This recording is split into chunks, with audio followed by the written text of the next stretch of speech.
صحیح اور ضعیف حدیث کا فرق اس طرح کیا جائے.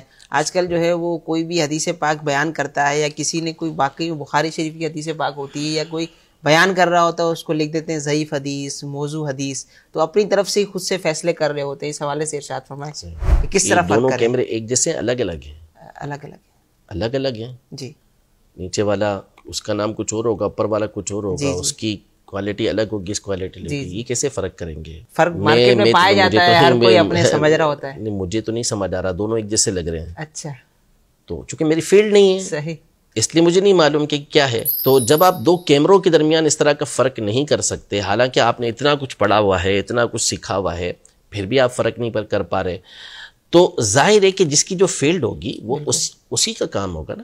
اب حدیث صحیح اس کی پوری ایک تعریف ہے. میں تعریف بیان کروں تو آپ پریشان ہوں گے. میں مثال کے طور پہ کہتا ہوں، ماشاءاللہ بڑے پڑھے لکھے لوگ ہیں، کیمرے کا فرق بھی ان کو آتا ہے. متصل سندہ بنقل عدل ضابط عن مثلہ ولم یکن شذا ولا معللا. یہ حدیث صحیح کی تعریف ہے، جس کی سند متصل ہو، عادل و ضابط راوی ہو، اس کے اندر کوئی شذوذ اور علت نہ ہو. اب ظاہر ہے کہ یہ کیا اس کو سمجھیں گے؟ حالانکہ سمجھنے کی قدرت رکھتے ہیں، لیکن کب؟ جبکہ اس کو سیکھیں گے باقاعدہ.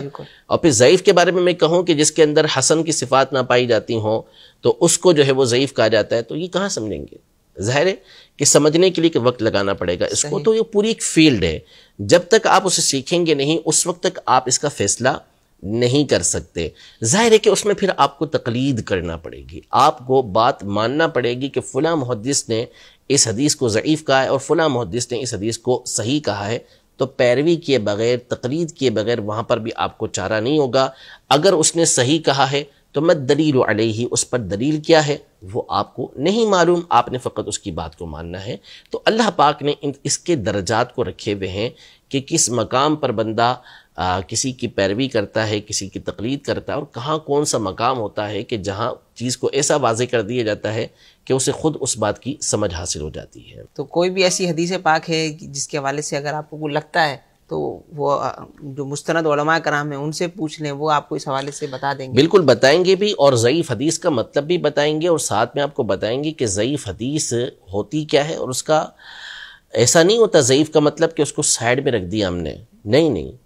ضعیف حدیث کو ضعیف کون بتائے گا؟ محدثین بتائیں گے نا، انہی کے اصول بتائیں گے کہ یہ حدیث ان اصولوں کی بنیاد پر ضعیف ہوتی ہے. تو انہی محدثین کا اصول یہ ہے کہ اگر معاملہ عقائد میں سے نہیں ہے، احکام میں سے نہیں ہے، تو اس مقام پر وہ ضعیف حدیث معتبر ہوا کرتی ہے، اس پر عمل کیا جا سکتا ہے. تو جو محدثین اس حدیث کو ضعیف بتانے کے اصول بیان کر رہے ہیں، وہی محدثین یہ بتا رہے ہیں کہ ایسی ضعیف حدیث کو آپ فضائل کے اندر جو احکام نہیں ہیں، جو عقائد نہیں ہیں، اس مقام پر آپ اسے استعمال بھی کر سکتے ہیں، اس پر عمل بھی کر سکتے ہیں. تو بات تو پوری مانی جائے گی نا، ادھوری تو بات نہیں مانی جائے گی.